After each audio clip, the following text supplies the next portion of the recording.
Hey everybody, setting up for a video. Thought I would get online and say hello, see how everybody is doing. I'll give it a little time. Sorry for this light. You know what? I gotta turn these lights.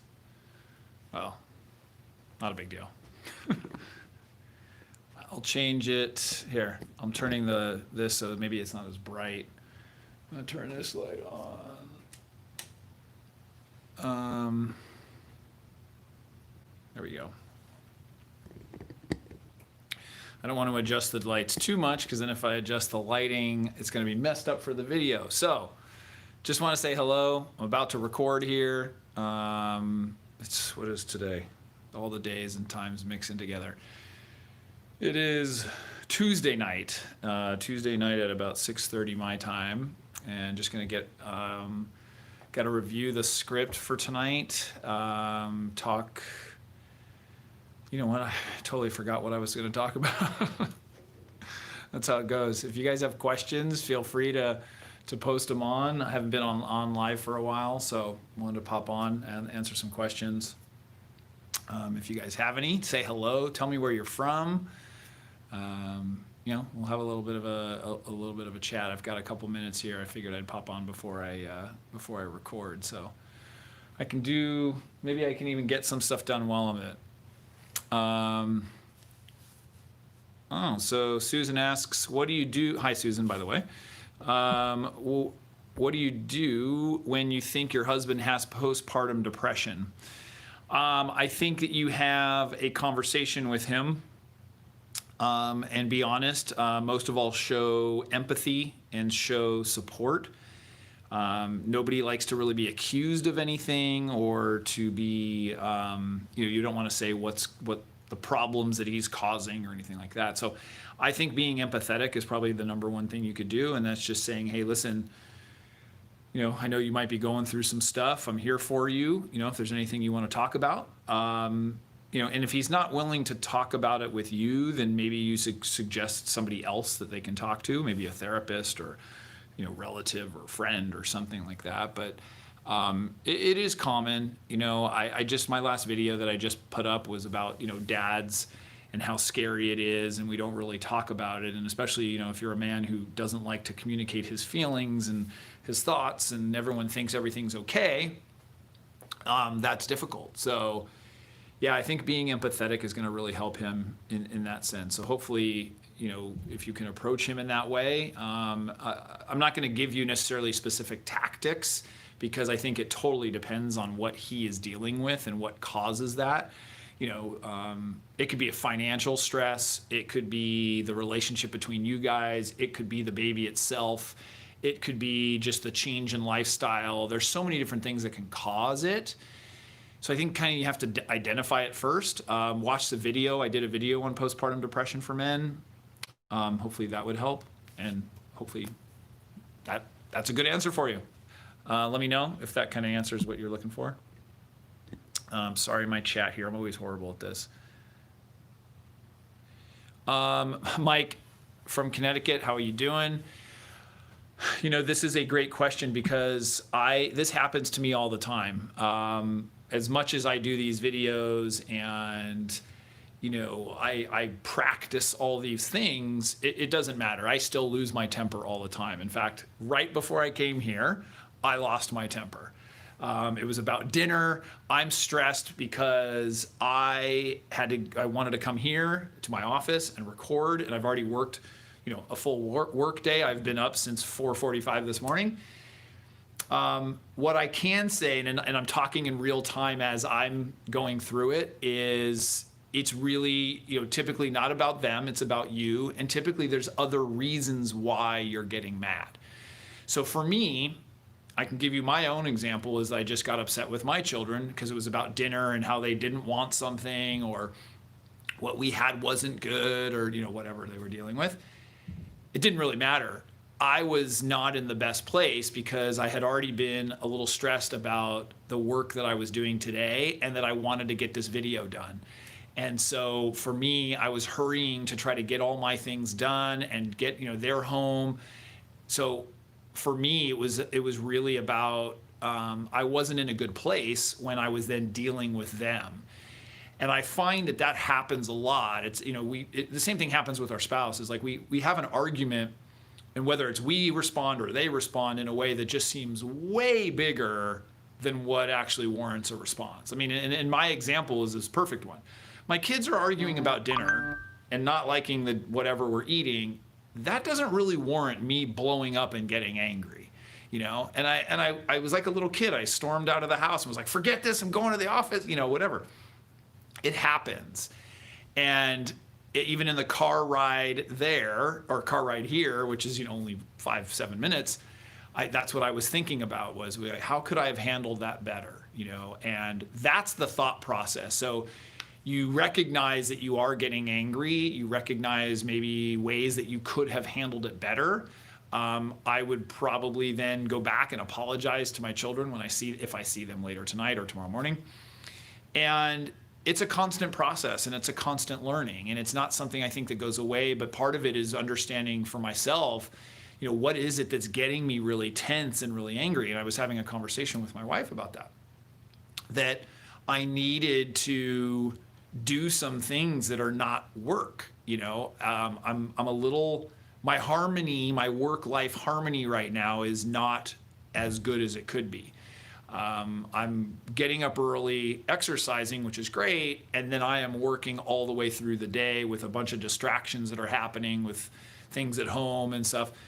So, and then trying to do some recordings and doing some things at night. And so I'm really taxed. And so, my ambition is really high. I'm trying to accomplish all these things, but yet, the relationship as a result of that, there's friction, and there's things happening. So it's a very poignant question, as I just got angry before I came over here. And it was interesting because that's why I wanted to come on chat. I wanted to come on to chat because I needed to not focus on myself. And that's another thing that I find helps me. And what that means is that, when I hear other people's stuff that they're dealing with and they help, they need some assistance, that makes me forget about the stuff that I'm dealing with. And it's almost like a coping mechanism. It's a lot easier, to then deal with other people's things instead of me going, oh yeah, you know what, I'm dealing with this and I'm upset and I'm frustrated. I'd rather just help people, and that actually helps me feel better, so for what it's worth. Let me see if I can get some here. What's another one? Julian, what's happening? On average, how many diaper changes will I have to do in a day? Will the number increase by the second month? That's a great question. I think that's probably different for every child. I do remember, though, that my wife and I, when my son was first born, had I don't know, was it 12? 12 diaper changes in one day. Now, that wasn't normal. It was usually like 6 or whatever. But, that just varies. It varies of how much the child is eating and how much the child, for some children, they don't go as much. But, in the beginning, there's a lot of diaper changes. You become an expert diaper changer pretty quickly. So, good luck. It's not that bad. Once you get the hang of it, you do it pretty quickly. Hey, Burke MD from the Philippines. Awesome.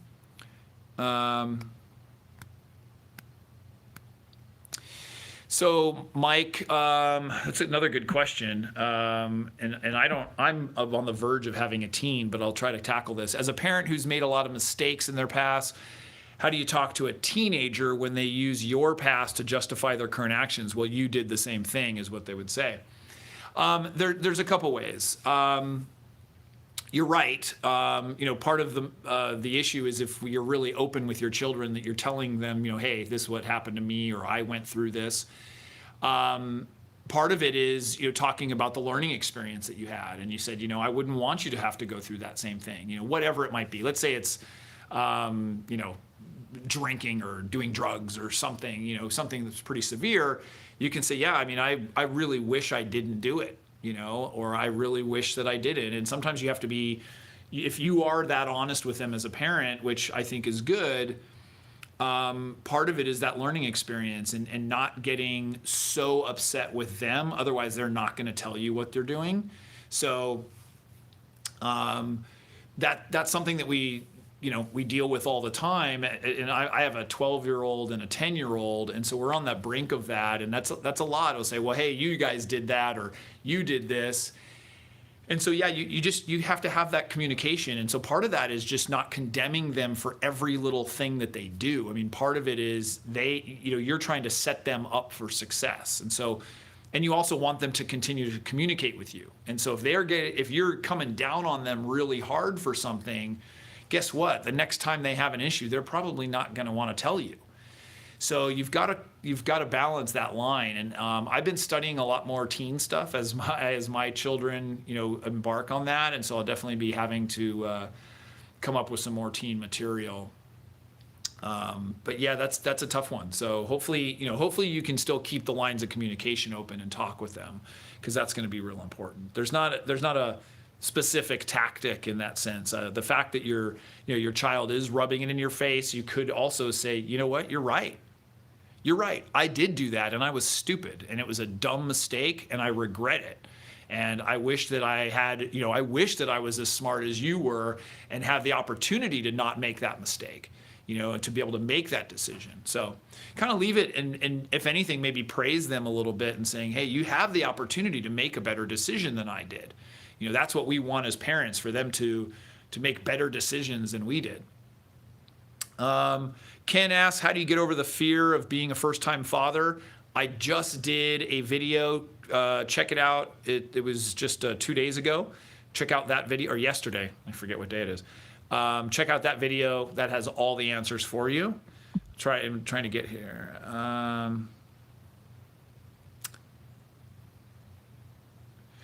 So, Clemente, you're 23, have a 5-year-old stepson and a 1-year-old toddler, having a hard time disciplining both. How do I manage discipline when it comes to both of their misbehaviors? I would go watch my videos on discipline and how that is. Now, 1-year-old, there's not a ton of discipline per se to do. The idea of doing timeouts and no's, and you're really, in both of these cases, you have to think of yourself as a teacher instead of a parent or a coach. You think of yourself as a coach.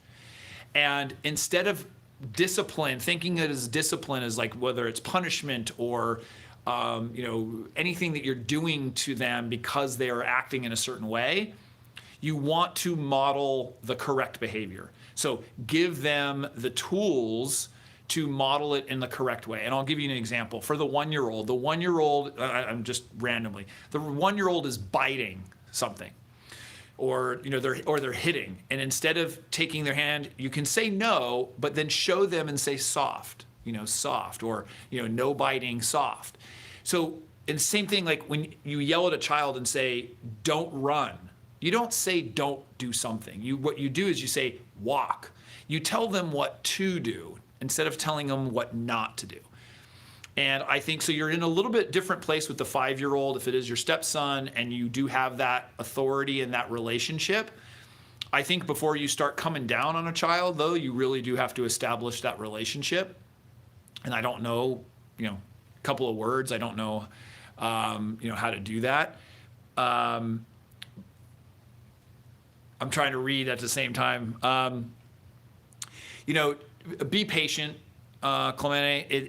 It's not easy. Your 5-year-old, though, watch some of the videos on being, a toddler and the communication and having empathy. Those are going to really help you in that sense. Having some patience. I wish I had more. I keep practicing every day. I meditate every day.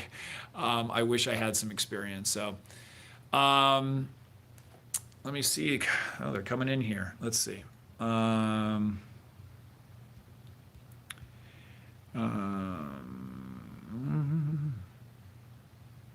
Let's see.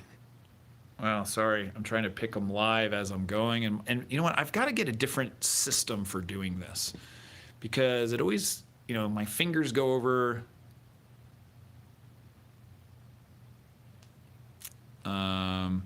Rizwan, nervous about holding a baby. Any tips? Yeah, I have a video on how to hold a baby. And the different holds that you can do. And so, that's something that you learn very quickly of what's comfortable for you. there's like holding it like a football, holding it on your chest. What you want to do is just make sure you're supporting the baby, both the head and the body. And it gets very comfortable very quickly. You hold a baby, especially yours, a couple of times, and all of a sudden you become an expert. It doesn't take very long. So I think you'll be okay with that. Just, hold them securely and hold them, with both hands, and you'll be fine. So let's see.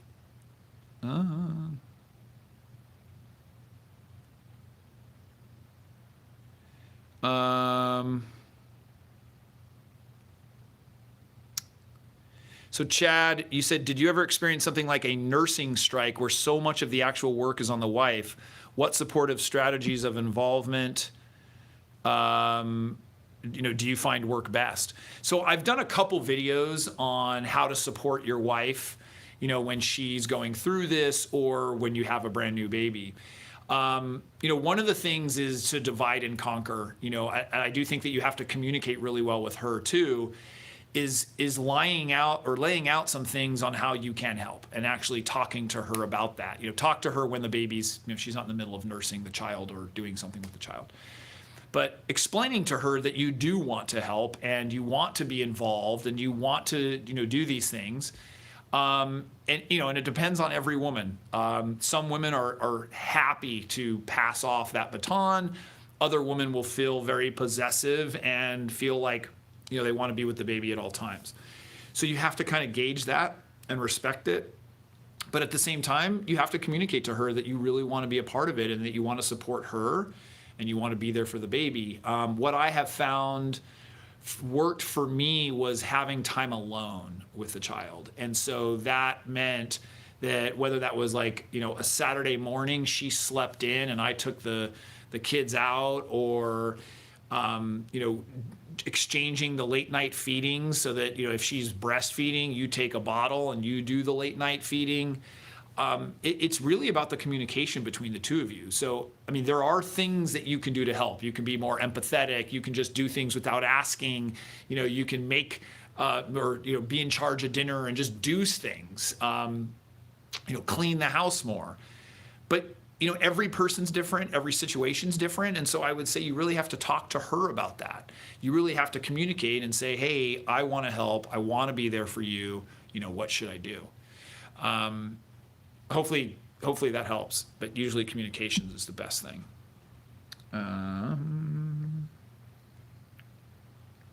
Sorry, there's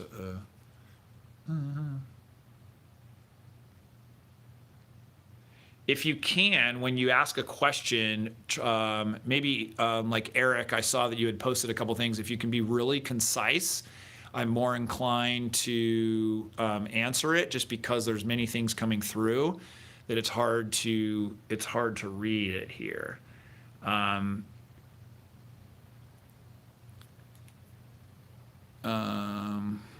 Let's see.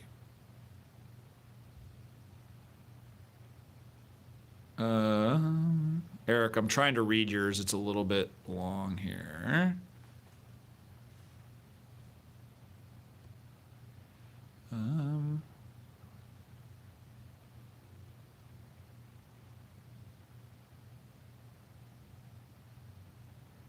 Yeah, Eric, you may have to be a little bit more concise in the questions. I'm not able to see through that. I apologize. I think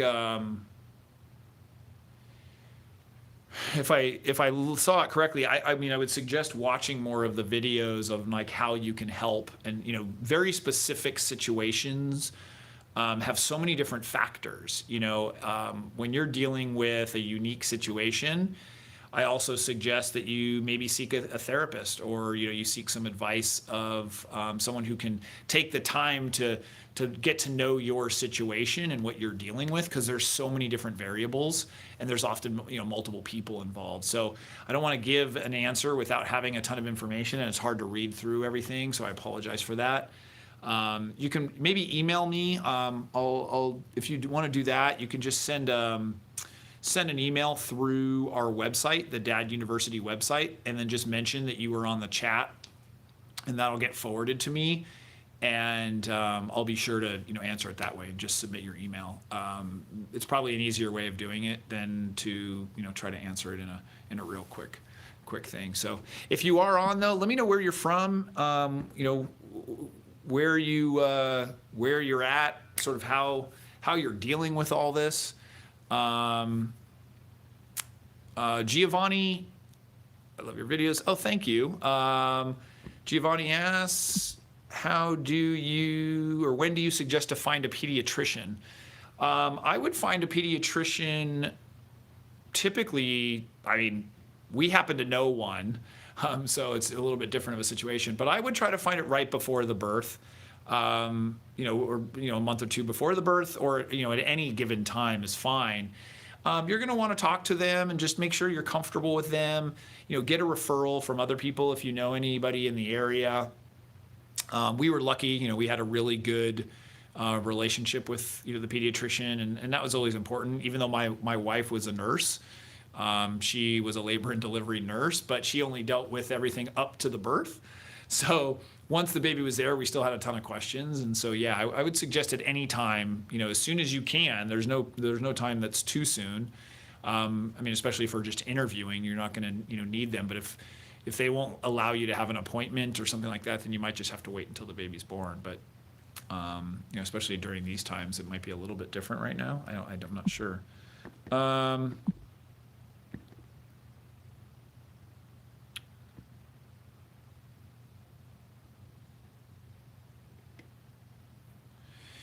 So, Eric, sounds like you had to get out of your home, and it's because of somebody else's actions. Worried that separation is affecting my daughter.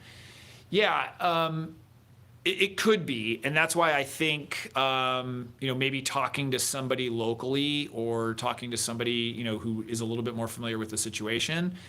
When children are very young, really young, let's say 0 to 3, 4, so.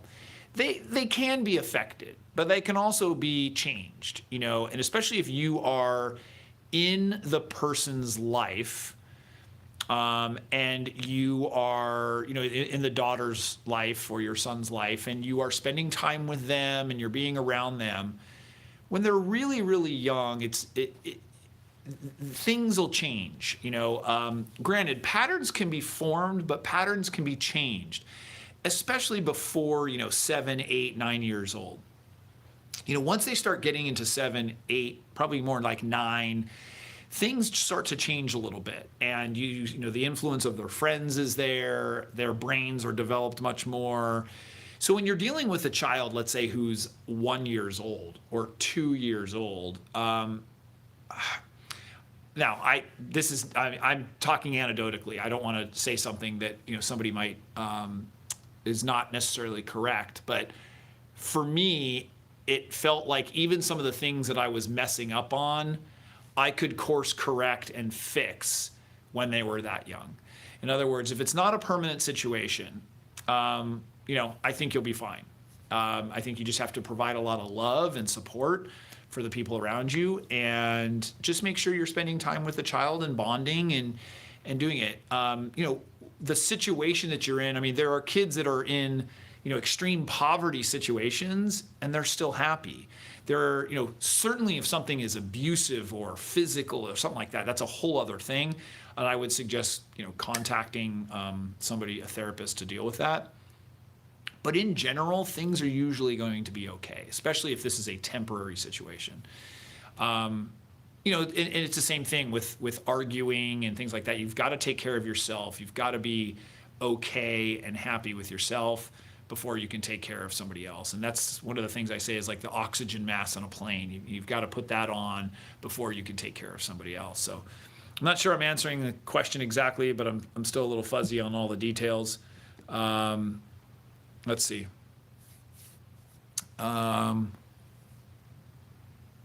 So Angel said your son's 10 months and fighting naps, but falls out. Let's see. Son is 10 months and has been fighting his naps, but falls out after coming into our bed. What can I do? Falls out meaning if he falls out of the bed, maybe, I'm not sure. But falling in and out of naps. Yeah, so you may want to limit the nap time, depending on how many naps you're doing. Like with our children, and I don't know how long the child is sleeping at night, but you should be getting an 11, 12 hour, after they're done, when they start sleeping through the night, 11 or 12 hours at night, and then maybe you have 2 naps during the day, and then that's whittled down to 1 pretty quickly. So, how to get them out of the naps is you got to find out and figure out what works. Like for us, sometimes it can be just making sure they're quiet or they're comfortable or that they're fed. There's not necessarily all these little secrets in that, I think, because any child's different. But like our son, he had the fear of missing out. He had FOMO. If there was something going on in another room, he would not go to sleep. And, that's still his personality today is, he doesn't want to miss out on anything. If there's something happening, he wants to be a part of it. So, don't stress out too much about it. I think what that happens is that we feel like, if he or she is still getting enough sleep in general, then I think you're going to be okay. I mean, that's a different concern, that if the child's not getting sleep and the child's waking up all the time. The other thing I would say is just making sure that there's a fairly steady schedule and a fairly steady routine. I do have a video on sleeping through the night, which might help with the naps, because it talks about the scenarios of making a calm environment, having a very regimented routine where you do the same things right before they nap. It becomes a part of their situation. So, without understanding exactly why, we don't understand why the child's waking up. It could be noise. It could be too light. It could be the time of day actually isn't the best for them to nap. Maybe they will only need to be down to 1 nap instead of 2 or 3. That's okay. They sort of find their way. But when they're tired. You definitely know when they're tired. I've just got a minute here or two. I've got to actually have to record another video.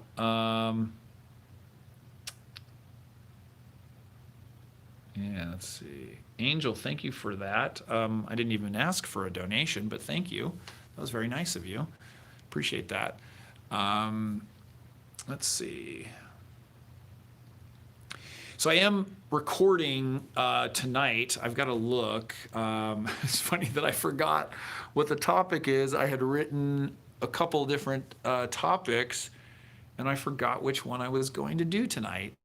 That's what happens. That's what happens when you get up early and there's a lot going on, and trying to do it all is not the answer, that's for sure. So, but I do want to say thank you to everybody. Thanks for hanging in there. Thanks for, watching the videos and subscribing and just being a supportive, person in the community. As much as, you guys are giving me that great feedback, I love it as well. And I really do appreciate it. It's fun to do this. The fact that I'm here late at night, had a full day, and now doing these videos, it's not just because I have to, it's because I want to. And so that's why I do it, is because you guys have been awesome. Everyone's been really supportive. Make sure you subscribe, get the notifications so you know when the new videos are going. This new video that I'm recording tonight will be launched hopefully on Thursday. Yes, today's Tuesday. It'll be launched on Thursday, and so look for that. As always, make sure you share the videos if you know any people. That's actually how we spread the fastest and get more people to enjoy the channel is by sharing the videos. And everyone's been doing that. The shares of the videos have been awesome. So thank you for to everybody for that. So I'll try to come on again. I really did enjoy this and answering some questions. And I'll see you guys soon. Everyone take care and kiss those little kids.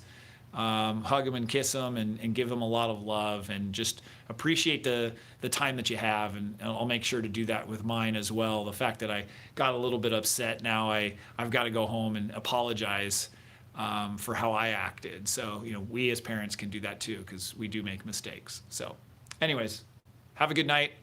I'll see you guys soon. Take care.